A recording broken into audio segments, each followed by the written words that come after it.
The following is a Productions original series.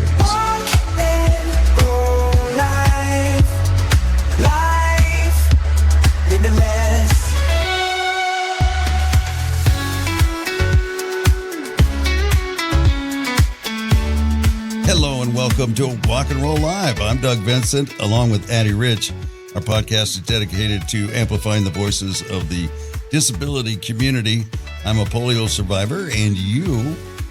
I came in a different package with CP. Nice package. Right. Nice package. So I have so much to talk about, but I'm gonna let you share any highlights from your week. Life is a highlight. Yeah. The weather is changing. I'm very excited about this.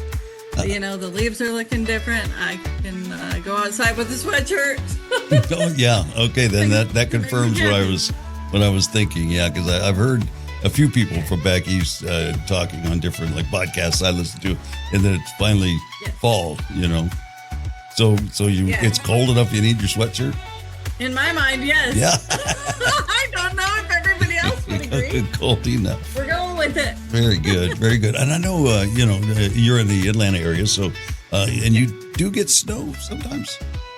Sometimes. Ask me in January. January is when it'll snow. Yeah, and I figured it would be like, look, I'm snow. Okay, bye. Okay. Yeah, I figured it'd be in the the deep part of winter, but when you got it, but you do have the opportunity. And then other than that, 40s, 50s, 60s. Yeah. Well, and if I go up to the mountains, it'll be like 20s, 28, 30-ish. Yeah. So, Very much like here. It's, I don't think people think about it much, if you're not from around Southern California or, if you're across these fruited plains of ours, California is just, orange juice and sunshine and all of that. But yeah, absolutely. And celebrities. And celebrities. Yeah. Oh, you can't go out of the house without bumping into a celebrity, for crying out loud. For sure. They want our autograph. That's it. Yeah. But yeah, and it's, it's surprising because, once it starts getting warm here in the spring, it starts to turn around pretty quick, and you can get some 70, 80 degrees, in spring. But then it'll turn around to be in the 50s the next day before it gets into the, the good times of summer. But it'll be 70 or 80 here, and if you happen to look at the temperature in the mountains up above us, it shocked me when I was like, it still could be 28 in the mountains when it's 70 or 80 here. That are 20-minute drive away, really. Right. So Mother Nature's like hot flash in the south, freezing in the west. Yeah. If you don't like the weather, wait 20 minutes. So exactly. This was the weekend, and I've talked about it the last couple of years, I'm sure, here on Walk and Roll Live. But one of the organizations that I'm on the board and I volunteer for is Anthesis. And that is an organization that has programs and services for folks with intellectual and developmental disabilities, and of all ages. I was talking to a gentleman this weekend, which I've known for years, but his birthday was in a couple of weeks. How old are you going to be, Ken? Going to be 71. Yeah. So it's so it's the whole age gamut. Right, you guys are together. No, I saw something where you said you were going to be out of town, and my brain didn't calculate October until you said it, because it's not really October in my head. Yeah, and speaking of the weather, last year we were there, and we never got to put our sweatshirt on. Even in the evening it was still warm enough. But this weekend was the other way. It was nice. It got to be, I think the first day was in the 80s, but then the Saturday and Sunday were mid 70s. And it didn't get there until, noon or so. So it was down in the 50s. So it was kind of a whole turn. It never rained, so still beautiful, and we had a good time. But so I take my van and take 3 people with me, and we kind of go in a little caravan to go up there. And, we stop and... Road trip. Yeah. Oh, God. I could just sit here and just do the whole show on this. It's just so much fun. And they are excited. And, and then once they get there, of course, they're having fun every minute. They're telling you all about it. Yeah. But we stop at the truck center right there, just below the Grapevine. on 5. And, if I feels like we kind of, take over the place because we come in and we're 30, 35 strong. And they've got, how these bigger truck stops have a number of different restaurants in there. So everybody kind of spreads out. Somebody wants pizza, somebody wants a burger, somebody wants Subway. I think the majority went to Subway, but we get through that whole thing. But then just to back up just a little bit. So I take 3. Well, this year I took somebody that was going for the first time, and so she's your sister. She's my sister. So you haven't met her yet, but I know you guys would just click it off so well. We haven't met yet, but you won't be able to shut us up after you give us 30 minutes. She's like, she's probably just a little younger than you. And I think there would be a wonderful, big sister, little sister dynamic. She's got CP. And interesting, and I want to have her on, I think, for an episode, but, and I had never heard of this. She didn't come with CP. She got it. So she got drowned or had some accident. Yeah, I think it was a drug overdose or something. I don't know all the details, but at about 2 years old. So she doesn't want to do it. And I had never heard of that. So, she was telling me all about that. I had a girl who was at physical therapy with me, and she had drowned. Mm-hmm. Her mom, in a rainstorm, had flipped the car into a drainage ditch, and she was strapped into her car seat. Mm-hmm. And the lack of oxygen for her caused CP. So I am aware. Yeah. And that's what I asked her, because that's what it is, right? It's a lack of oxygen. It is. And wherever it hits in your brain is what it does. But, I'll have to check my directory since people think we all know each other. Let me go look at the directory. And that's what she, at some point, was, telling me all about the differences and, all of that. So I was getting an education. And she's also visually impaired, so she's got a number of different things going on. But we had a great conversation all the way up, which I wasn't prepared for before. I got a new one, got somebody new to meet. But it was fun. And then we hung out a lot of the time, the whole weekend, just getting to know each other. And at some point, I guess she had seen me at one of the. Let me tell you that so Anthesis is the organization all these folks are at, but there's another organization, Kiwanis, which I imagine a lot of people have heard about. It's like a Rotary or something like that, and they have leadership membership. So they have Kiwanis clubs in high school. You might have heard of the Key Club, right? And yes, yeah, I think they got a scholarship from the Key Club actually. Good, yeah, that's the kind of thing they do. Yep, and then they also have them for elementary school, and whatnot. And this is for the intellectually and developmentally disabled, and it's called the Action Club. They're very active. It's probably one of the most active clubs in Kiwanis. So this is a convention that we go to once a year, where as many clubs around the state that can come to this. And I think this year there was 8 or so. And I think there was some new ones, new clubs this year as well.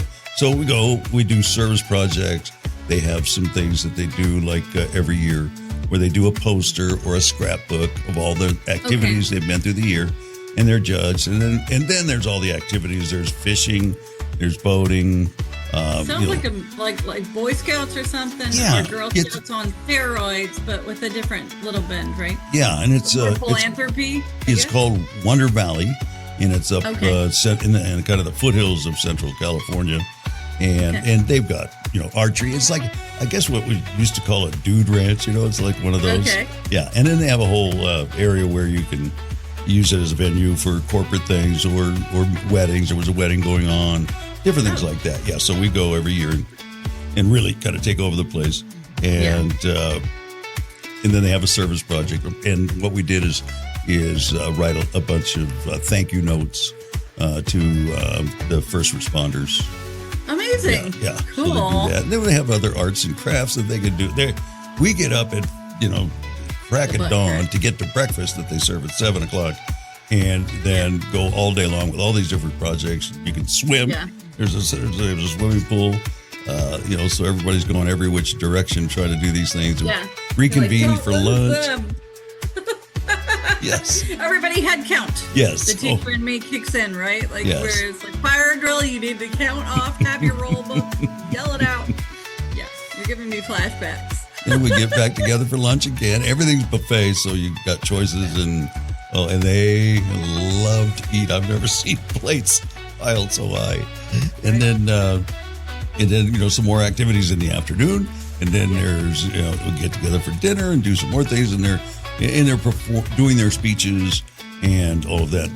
During these dinners, we take a moment to do 3 or 4 more, because like each club gets to do theirs. Right. And then after dinner, then there's a dance. It's yes. And they love to dance. So that goes until like 10:30 at night. It's Halloween time, right? So it's a costume dance. They get, people get awarded for that. Oh God, yeah, such a good time. So I feel like I need to be there. We always need chaperones. Yes, Yeah. So the gal that I met and was our traveling companion was Jenny, and so I had a chance to interview her real quick, and I just wanted you to kind of get a flavor for what Jenny's all about. So for my little sister coming. Yeah. So I just wanted to get her impressions of a newbie. It was a lot of fun. I got to do fishing and sailing, which I've done before. I really enjoy it. How the speeches go, that was a lot of fun.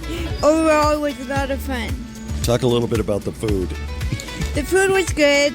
I wasn't expecting the whole buffet thing, but it was good. It's worth coming back to, and I'm looking forward to coming back next year. Did you eat a little more than you thought you would? Yes, I did, definitely. I think I ate a bit too much. And what'd you think? We always do a service project. What'd you think of that? I like the service project. It was fun. I thought it would be a little bit more involved, but it was good. It was cool. I enjoyed it. And also, last thing, you went on a trolley, a horse-drawn trolley. Oh, the trolley ride was fun. I had a little trouble getting on the trolley with my legs, because they don't bend very well. But once I got on it, it was actually a lot of fun. It was fun. And I got to see the 2 horses from the back. And that was fun. That was cool. Just because this is Walk and Roll Live, if you don't mind just ending, tell us what your disability is.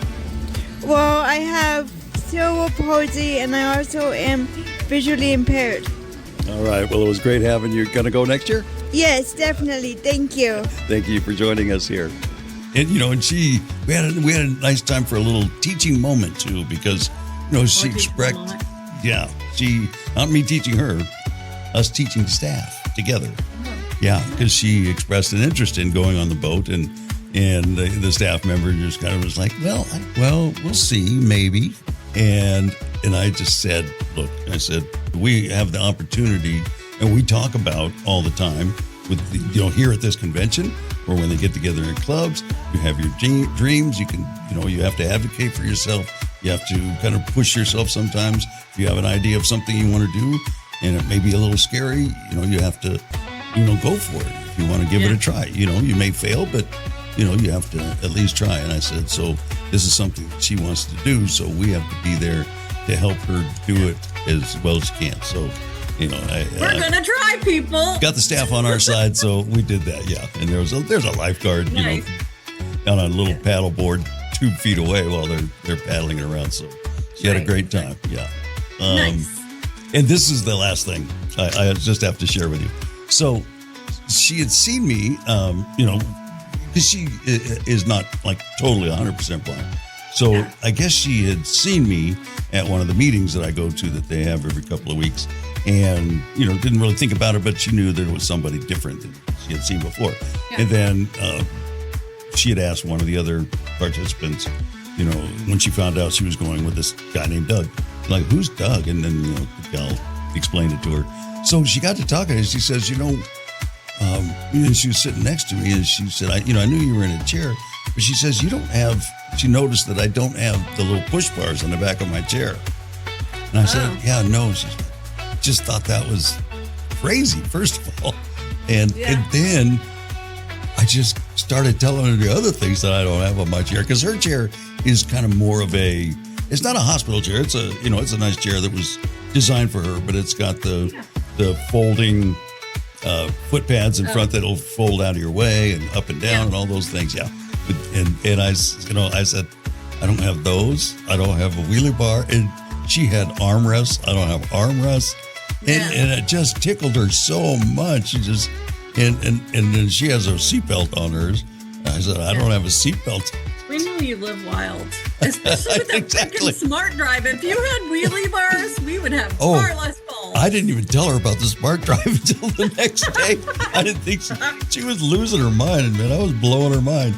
Oh God! And she's like, "You're so amazing." She made me feel like Eva Knievel, and then I had to tell her. I said, I'm not that much different. I'm not the only guy out there, with none of that stuff on my wheelchair. There's a lot of us.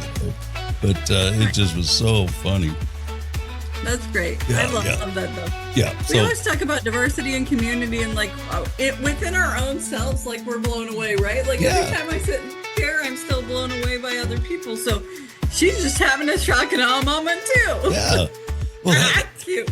That is definitely a wonderful component to, when I go to the Push to the Pier, I see all the different wheelchairs and how people use them and the different features and and I think we talked about this when I was getting my new wheelchair. It's just here I'm the third one in, and it's the first time I was really intentional about the different things I want. And I'm sure there are people listening going, there's different things on a wheelchair. It's like, oh yeah. No, that's so funny because I didn't realize, I didn't pay attention you don't have push bars. That's Doug's don't help me sign. I don't have the anti-tip bars. Yeah, then the next day I told her about them. I said, there's one other thing I didn't tell you about my wheelchair.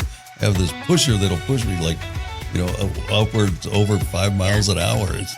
I can't handle it anymore. So we'll have her on as a guest. You'll get to meet her. She's a... We should. What else? Anything? Is that it?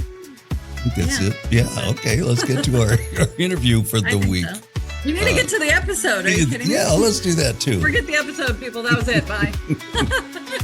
All right, we're going to talk to Jeff Mitchell. Speaking of Push to the Pier, I met him on one of the adventures to Push to Pier.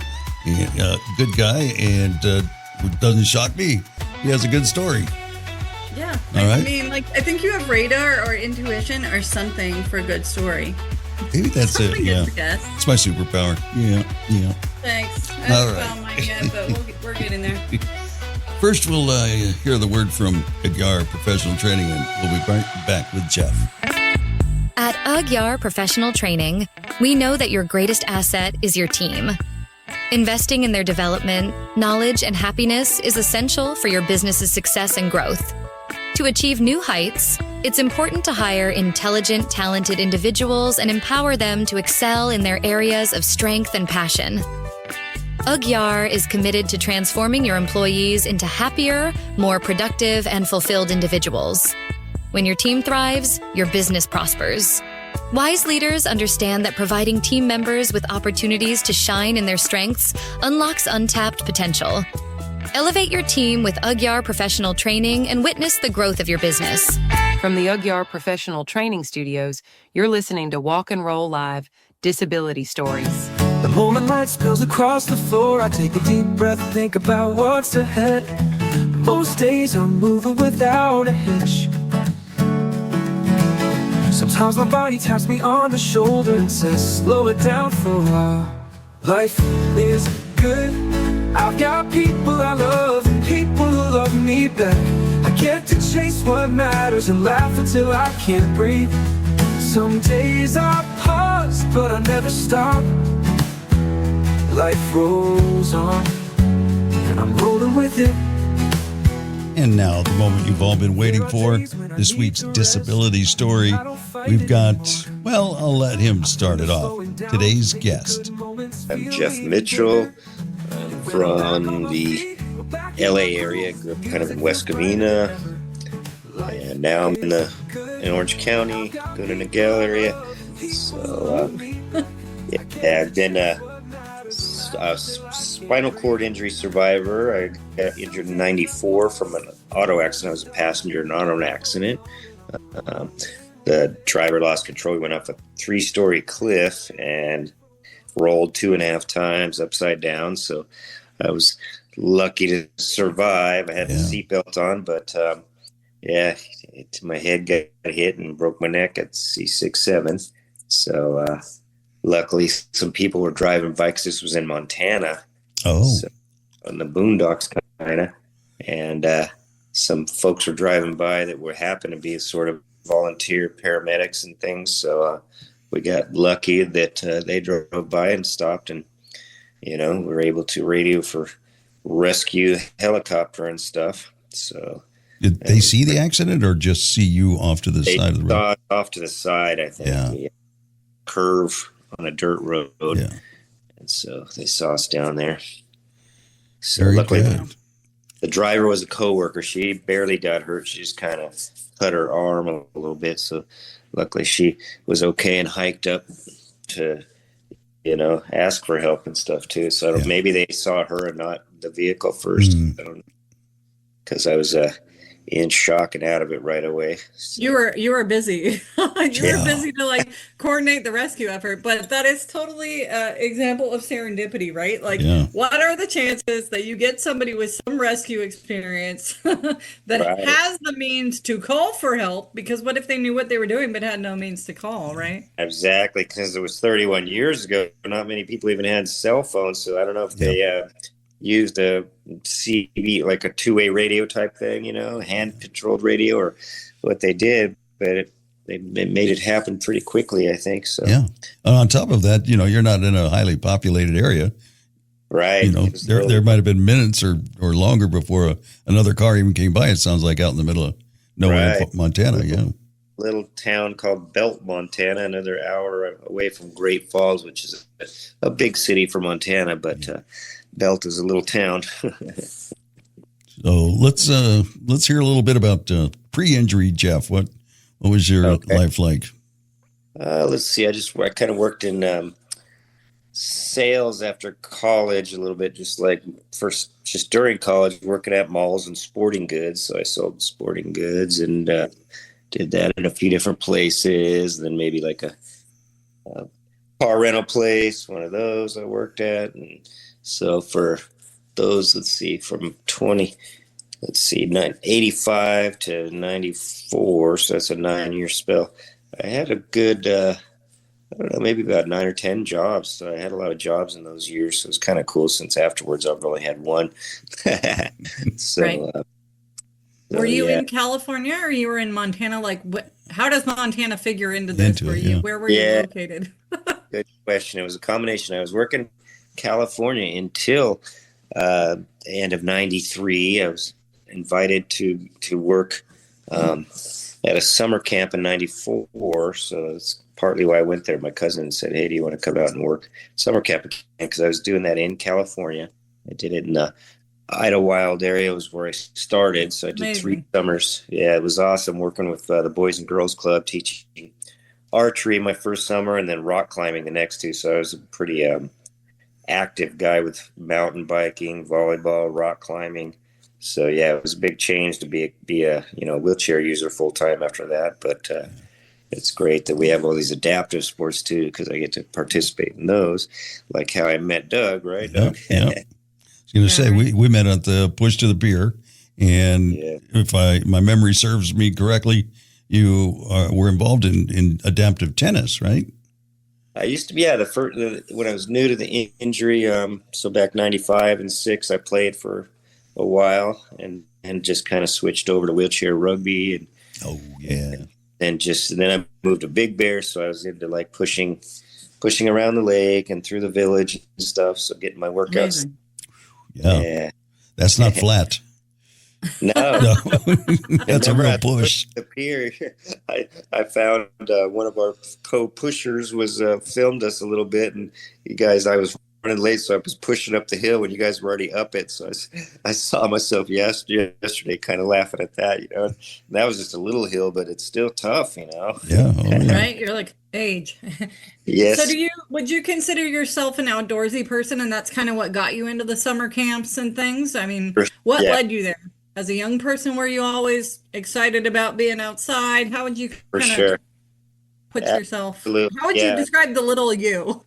Right. Some of us, just camping when I was a kid. My folks would we'd go camping out by Yosemite, at the base of Yosemite by that other little town called Reimagined. So we went half a dozen years worth until I got old enough that I was doing other stuff, working my jobs and things. But so that was one of the things. And even pre that, I would go hiking with the cousin that invited me to go to Montana to work too. Just in like Azusa Canyon, we go up there hiking and did a few overnight trips there, back in the high school days, so, and with me working in sporting goods, I, got a brand new mountain bike the year I was injured, and I'd already had one a few years before when I was working at the first summer camp in the Idlewild area. So, definitely was into hiking, mountain biking, and loved volleyball too. So both 2-on-2 sand and also 6-on-6 in the sand and in the court, so did that.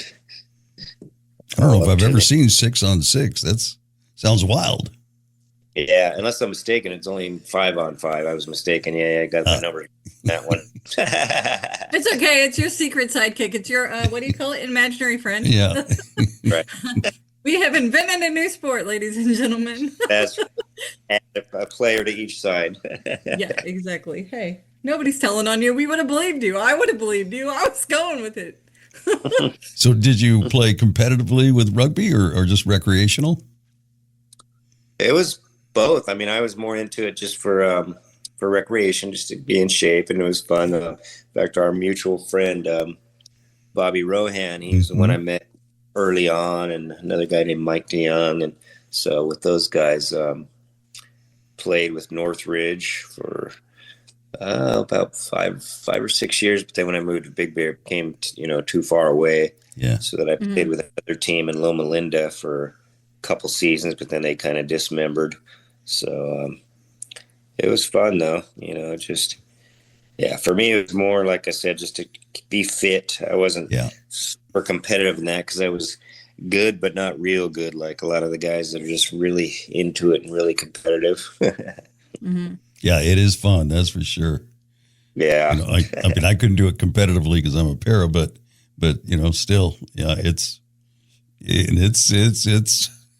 the closest thing to a contact sport, probably. Yeah. It is. I got, flipped onto my head once by an able body. It was a big football playing tough guy, so it can hurt sometimes. And then broke my little finger when a woman was playing, then she was better than me. And I'm reaching down. We're both reaching for the ball that was on the ground in between us, and I just jammed my pinky. So then I forgot I even did it. I thought it was just because my left hand is impaired, so I thought it was like a quad finger, but it's actually from breaking it. Oh. So it's been like, I'll chalk that up to that. Whoopsies. Yeah, if you're not flipped out of your chair playing rugby, you're not doing it right. You're not playing rugby. Flipped many times, or not many, but a good amount. But that one, it was just the most memorable one. I just was sprinting for the goal with the ball on my lap and just thinking, this is probably not going to be good when he hit me.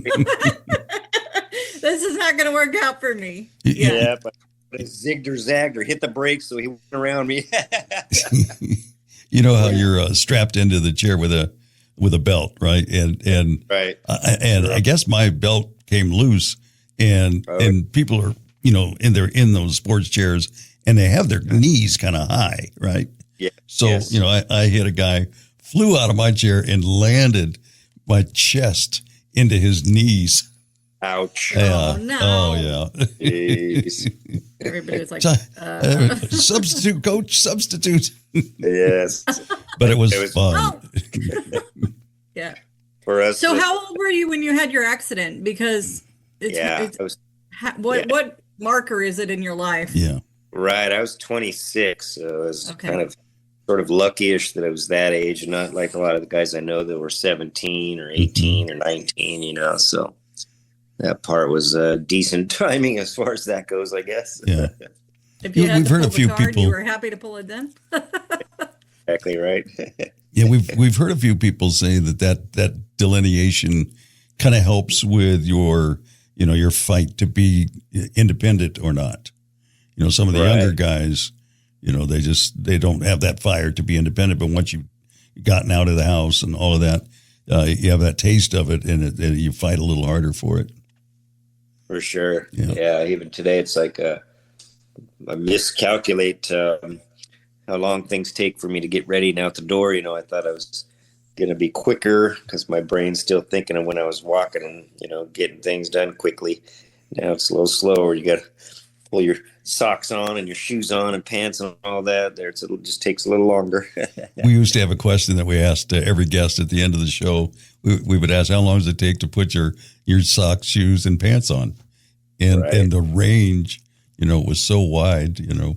Yeah, depending on level and if you have assistance or not, right? Yep. All those things come up. Absolutely. Yeah, sure. Yeah, that's me. I could take forever if I don't try to hurry. Yeah. Right. The faster you try to go, the slower it all goes. Yeah, that's so. Can you tell us about your life now with the injury, like how it changed from that moment? Obviously, you have this accident. They pick you up in the helicopter. Do you know how bad it is? Are you like, No, it takes a while. I'm like in the hospital bed and my cousin visits and, you know, family come from California. So I'm like, oh, seems like it's not great. And even the memory comes to me where there was a catheter, which I didn't even know what it was, you know, and this was like like an indwelling one. And or maybe a condom type one, I don't know, but I was just like, I think I have to pee. And my cousin's like, oh no, you got a catheter. I was like, what? Get it out, you know. Just in shock and like never seen or heard of that, you know. And so just as the days go on, you just kind of learn about all that stuff. And you know, I would look down and my arm has this scar like from the accident. I had my watch on, and so I grabbed the oh shit bar, they used to call it on this old. It was a little thing on the glove box, I think, and so I grabbed that when we were about to go off the cliff because I was like, oh, you know. So I had a little bit of a warning, but you know, didn't know how big the cliff was or how bad the landing would be, you know. So, but anyway, just in the hospital afterwards, yeah, just kind of learning, like, you know, I think the doctor even came in and just said, yeah, you're paralyzed from the chest down. And so he made it, the way he broke it was pretty sad and dismal. It's like, pretty harsh. Yeah. And this was in a hospital in Montana. And then after being there, they did a fusion through the back to get some of the broken bone from my spinal cord that's poking on my cord, get the fragments. It was a burst fracture. They had to take that out and then fuse it with titanium wire. I call it chicken wire because they left some bone poking on my cord where my hand was working not as well. Both of them, they were more paralyzed. And so later, a couple months later, I got to go to Craig Hospital in Colorado and get a second fusion through the front. And that neurosurgeon was better. He was able to pull some bone off because it felt like mean pain. It felt like an ice pick was jabbed in my neck, in my neck, you know. It was just pain. So when they did the second fusion, they were able to pull more bone off of my cord and relieve that pain and give me a little bit more hand function. So that was really great. Yeah.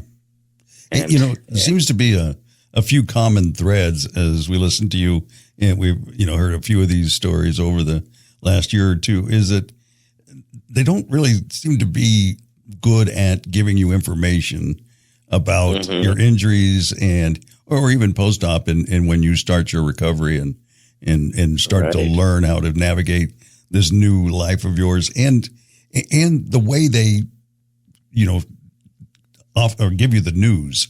You know, I've heard that story a few times too, where it just doesn't seem to be a whole lot of sympathy or empathy in there. Right. Or hope, like in that case that year. That was 1994. So hopefully they've made some improvements on how they break the news to you and offer you, you know, some hope. And I think that's what we've also learned from even places like, you know, where we met, Triumph, where they just they go to new people and they roll it.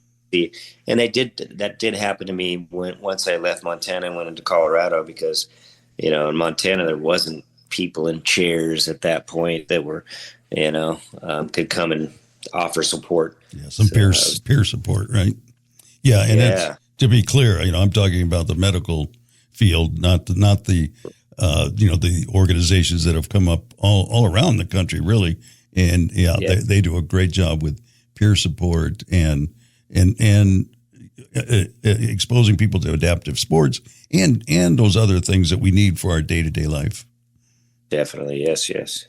Because immediately that's what I thought. Like, thank God for Triumph and all the people we talked to that becomes their life cause. That they try to soften the blow that they got, but it seems like it's all a generation that deal with medical people. Well, hello, we've all dealt with bedside manner, right? And I guess it's because your news is so catastrophic. Like, you're thinking in your head, how do I tell someone this? Because this is not good news no matter what. And so it's like you fail worse because you were trying to, I don't know.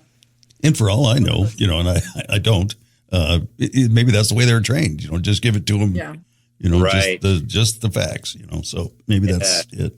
I don't want to throw any emotion, but then I remember, though, on the flip side of that, there was sweet nurses that would give me the empathy and, maybe shed some tears a little bit for just feeling bad for me and stuff. And so there was that. And then there was good, what would they call that? The recreation staff members, like for OT and PT, but just I was going to he took me to the movies, and so I remember just being a newbie. You have wearing your Ted hose and maybe some I don't even know. Maybe they put some shorts over the Ted hose, and in a loaner chair, a hospital type chair. Yeah.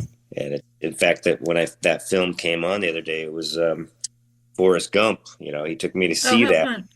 So and I still love that movie and have the.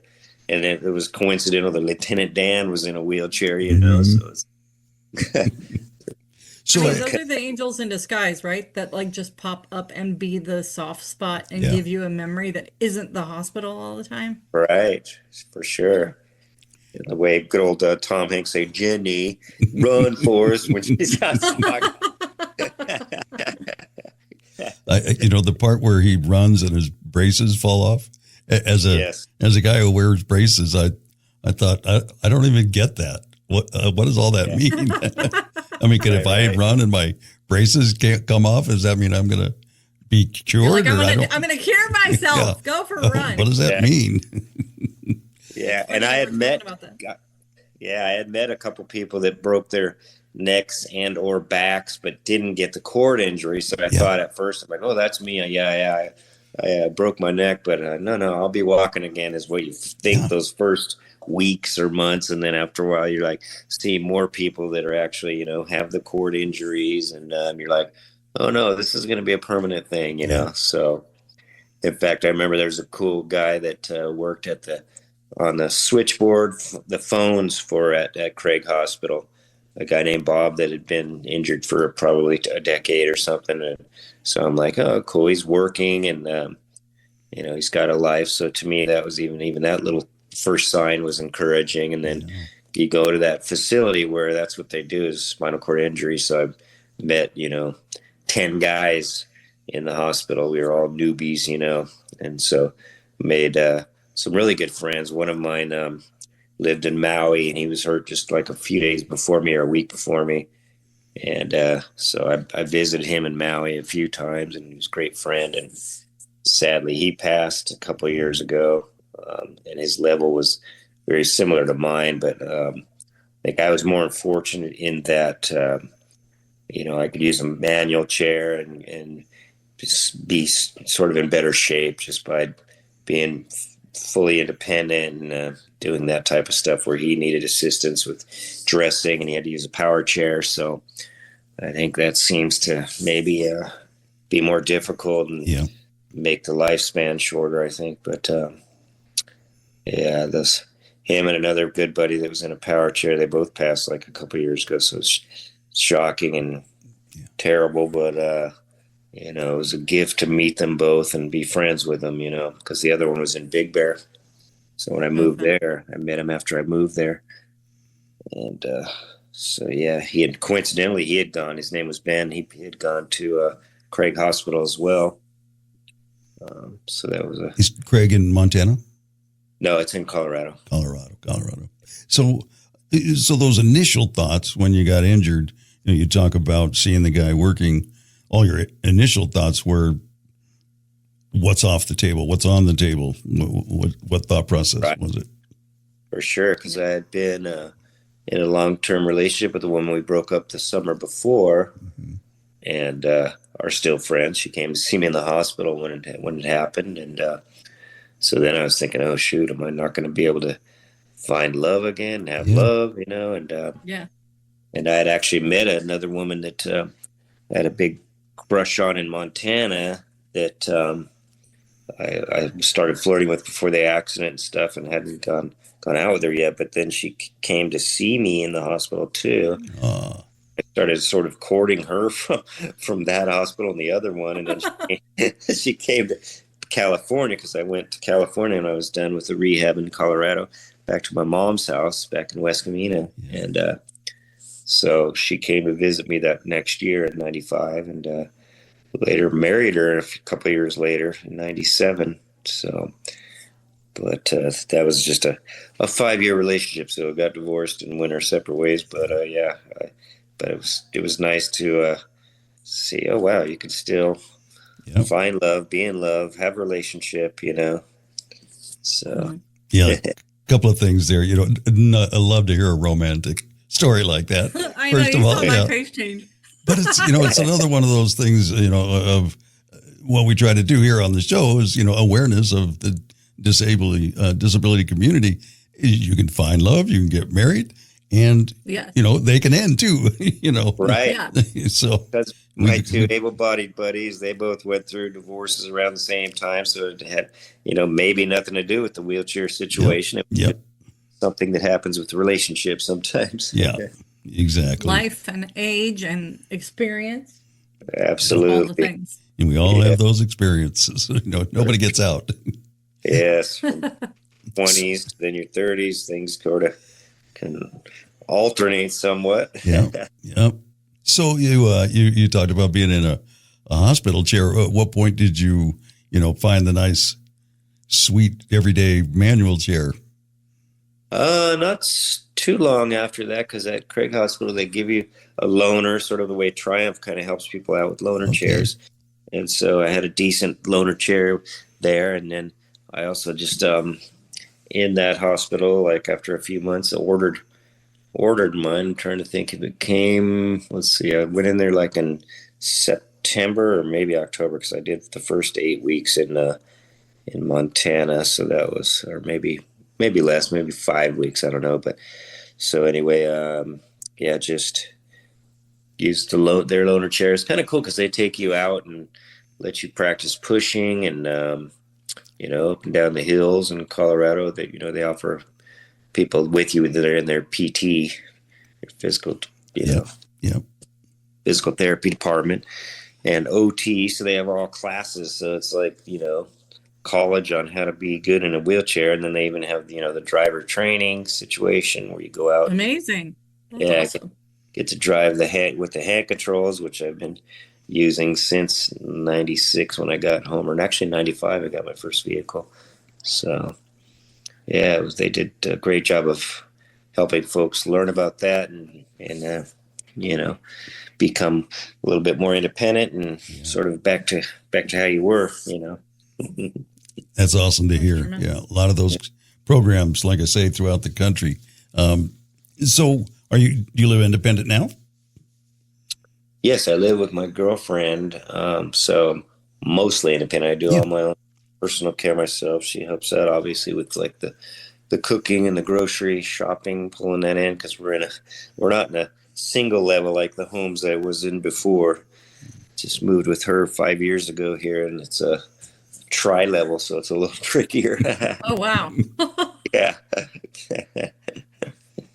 So like adoptions, the things we do for love. We always joke about that anyways, right? But now there's an even better joke, like for sure. like the lengths we will go to. So do you have ramps between the rooms and the levels? No, I've got one of those stair lift deals to get up to. Oh, so it's more than like just one little step.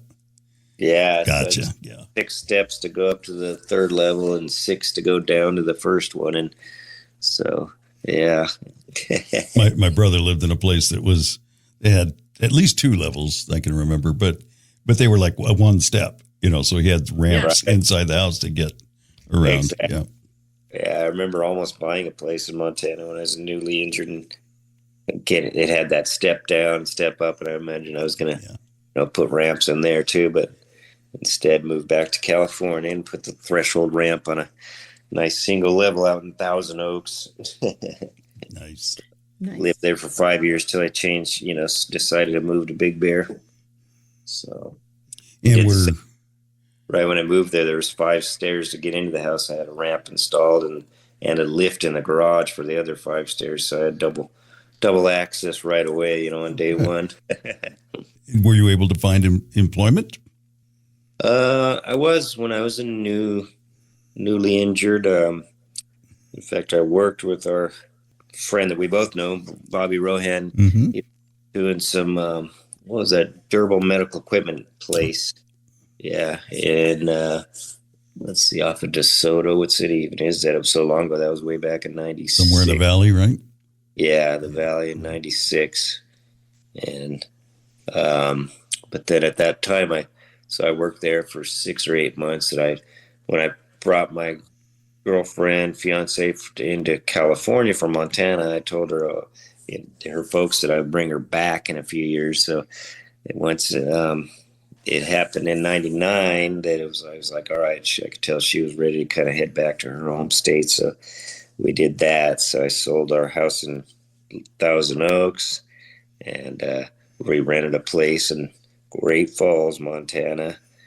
And so I gave up that job. So then when I was there with her, and she was working various jobs in California for those years from '95 and '6 and '7 and '8. And part of the problem there, I think, or the challenge, was that we were also trying to have a child. So we were doing in vitro fertilization and stuff. And Oh, yes. yeah, did 2 rounds I of that and were understand.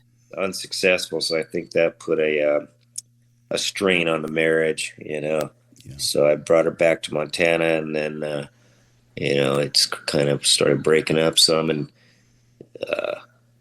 it was sort of a shock, though, because we were supposed to come back together and move into another home that I purchased. And but then she decided to stay there, and I just came by myself. So that was tough on the breakup situation. But so I came back into the new house, and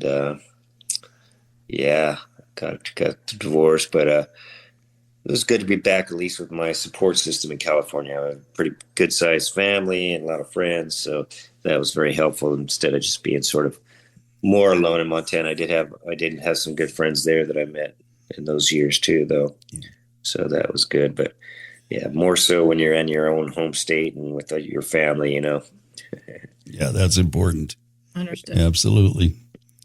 So or do you still continue, other than the push to the pier, any other athletic endeavors? No, I don't have, at this age now that I just went to my 40-year high school reunion last weekend and just had a good time seeing some of the folks who we could recognize, because we've all gone grayish and gained 30 pounds probably. Yeah. Yeah. When I go to the adaptive sports events, I love to go and I love to see everybody and I love to watch. But people are encouraging me I'm like, I'm good. My days are behind me. My shoulders are shot, and right. I know I look good, but I'm an old man. Yeah. We just want to keep, being able to just sort of roll around. So, extreme sports now are just like, no, we'll play for fun here and there, but no. I would like to be able to get to the kitchen. Thank you. I will watch you. Exactly. Even today I transferred onto the table for this MRI, and the guy was like, because they wanted to lift me, and I was like, oh, I can just kind of sort of lift my bottom onto the table and pull my legs. And they're like, well, if you have a shoulder injury, what would you do? And I said, well, that would be bad. It's just Right. like, You do it anyway is what happens. Exactly.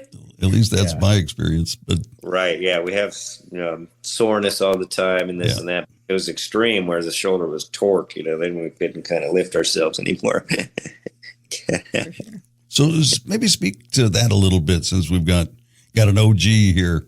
What are those things that you're encountering now as you age, with this disability?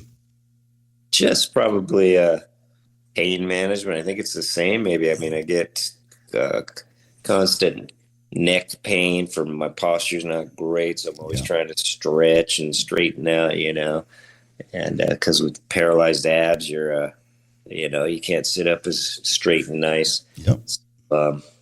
There's that. Let's see, but yeah, I mean, it's I try to not take pain meds. I only just do a little bit of like Advil PM, maybe once or twice a week, because that helps with that and to let me sleep better, because I had that last night where I didn't take anything and I had insomnia. So I'm laying there and maybe slept for 5 or 6 hours instead of a nice, 7 hours or something is a luxury. Yeah, everything checks on that list. I'm very familiar with all of that. I'm trying. I went to a pain management doctor, and I'm trying Cymbalta, which I know just has me a little nervous, because the doctor tells me it was developed for antidepressant, and so I'm like, well, what's it going to do to me? So he said, well, you probably won't feel anything. So the first week or so was just seemed a little odd, but I think I'm getting used to it, and it really is for the first time that I've tried so many different things, with physical therapy and just other things, and this is the first thing that's really showed a bit of it's not 100% free, but it's a nice improvement. So that's good. Yeah. So, yeah, because even sometimes maybe, but very rare, I've had just a little bit of the gummy legal marijuana ones, that to help, and I see that does let me sleep a little bit better and be, more relaxed, less pain. So yeah, I see it. A lot of guys that use that all the time. I'm just not. I try to do moderation with anything I have. Yeah, so, that's me. Yeah. Well, and taking pain relievers all the time can't be good for your liver and all of that. No, thank you. Yeah. So yeah. Right?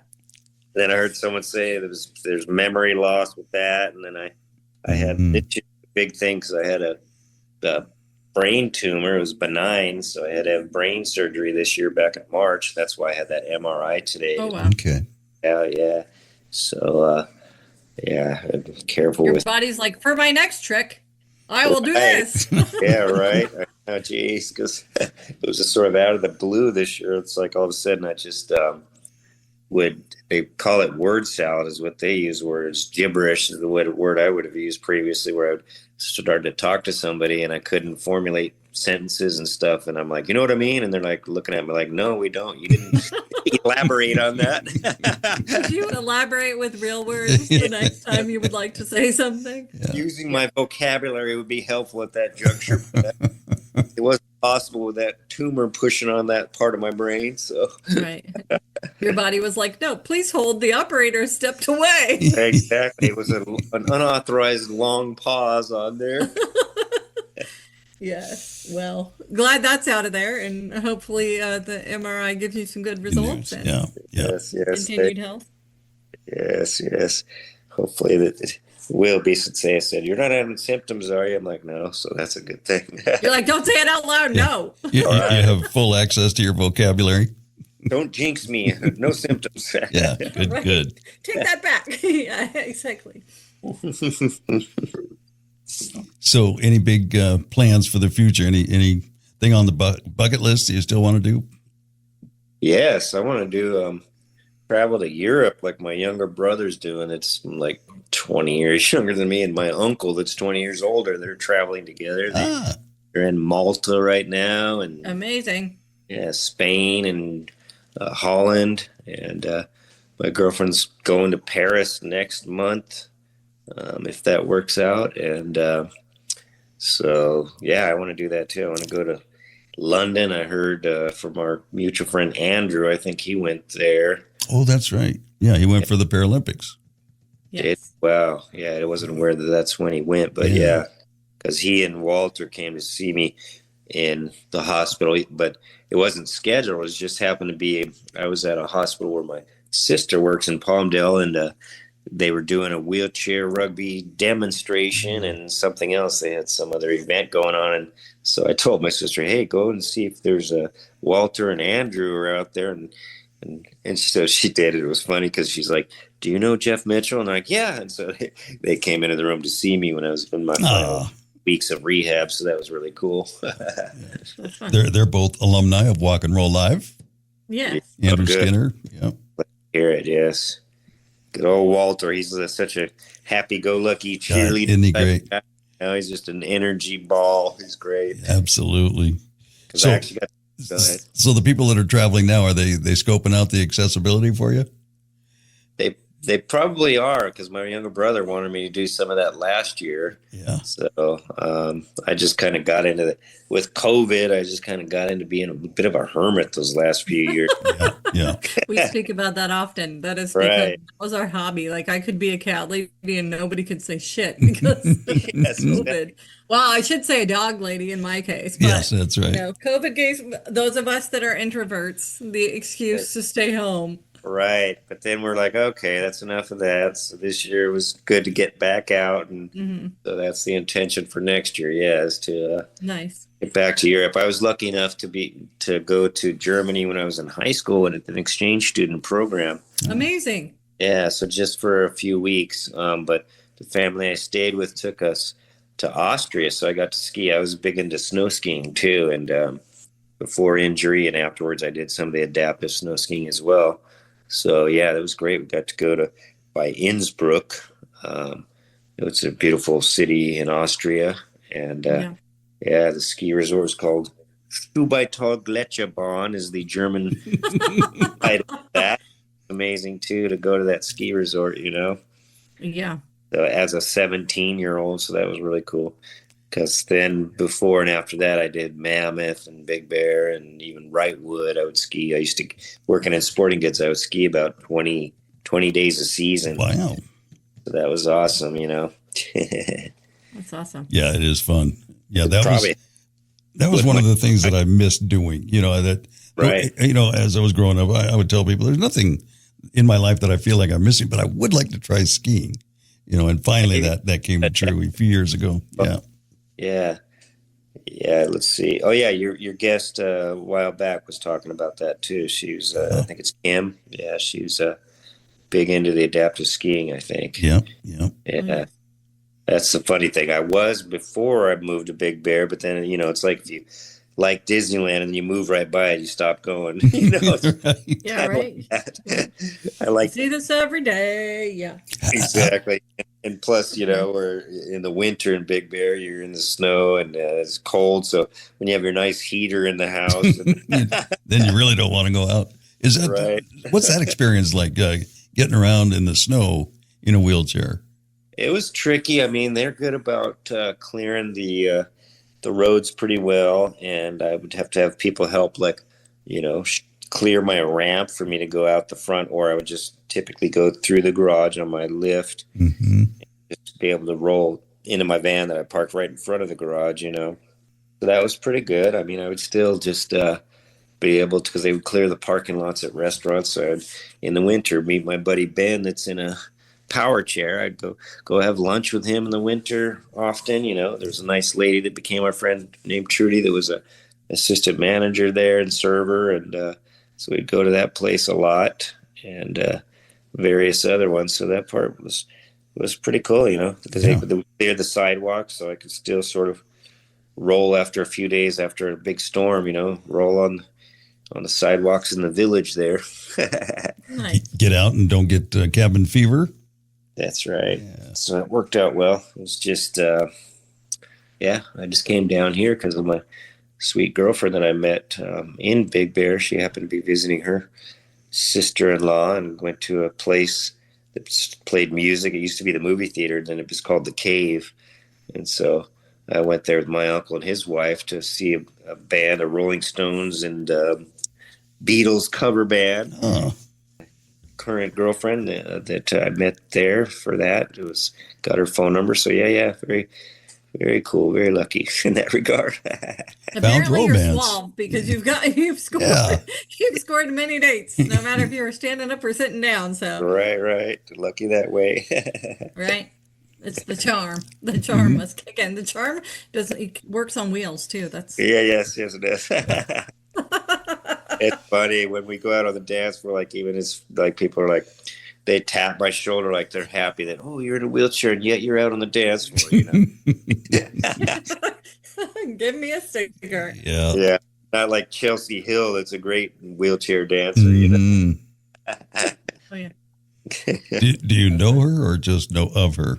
I've met her just briefly, and I actually went to a dance club with Bobby and Ellen and her dad, John, like 6 or 7 years ago. So yeah, I know her just a little bit. I spoke to her husband when we were at that gala. Oh yeah. Back. So yeah, that was cool. Yeah, I've been courting them to come on, and we're open to it, but I know she's so busy that Right. She's become a sort of a wheelchair celebrity with her dance. absolutely. 'Cause she was at the Olympics and everything, huh? Yeah. So I'll have to redouble my efforts, I guess, and continue. 'Cause like I say, I met them in Burbank. They were there at the Adaptive Sports Fair, and and she was very open to it. At least that's the way it came across. So I'll keep trying. That'll be a great guest. Yeah. She probably has good stories. Yeah. All right, brother. I think we're going to let you go. We're winding down on time here. Anything? Any closing remarks you'd like to make? Just it's great. I finally got to hear your show last week or the week before a few times, and so I'm happy to be a little bit part of it, and hopefully I offered some information to help folks out a little bit, and you and I and others will see more new people, and I appreciate seeing them and also seeing the old veterans and having a good time, keeping on walking or rolling as we do. Yes. Yeah. Exactly. Living life. Yes, absolutely. I appreciate that. And I like you listened knowing you were going to come on and like, I got to see what I'm getting myself into. Right.